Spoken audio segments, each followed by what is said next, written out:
हा पाणीपुरीवाला किती वाटतं दिवसाला तू किती कमवत असेल? मिनिमम मला वाटतं दिवसाला आता जत्रेच्या सीझन मिनिमम 10,000 तरी कमवत असणार.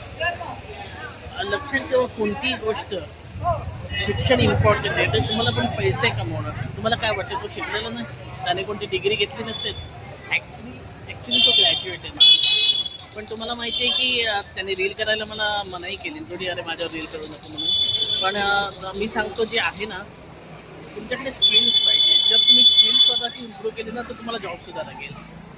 तुम्हाला जॉबसुद्धा, आणि तुम्ही कधी अडणार नाही. आता सगळे कॉर्पोरेट जॉबमध्ये स्टक झाले, पण लोकांना कळतच नाही. हां, त्यांना तुमची गरज नाही, तुमच्या स्किलची गरज आहे, हे लक्षात ठेवा. आणि मेन थिंग इम्पॉर्टंट कसंही करून जे आपला बॅकअप प्लॅन कोणताही असू द्या, बॅकअप प्लॅन तो तयार ठेवा. पैशाचं बाबतीत फायनान्शियल असं मला वाटतं. मला कमेंट सेक्शनमध्ये वाटा की तुम्हाला याच्याबद्दल काय वाटतं. मला कायम असं वाटतं की कायम माझा बॅकअप प्लॅन रेडी राहायला पाहिजे.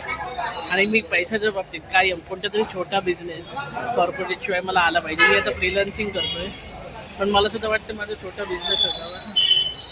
थोडं अनसिक्युअर मी आहेच आहे, पण मला सांगा कमेंट सेक्शनमध्ये काय आहे. Okay, bye.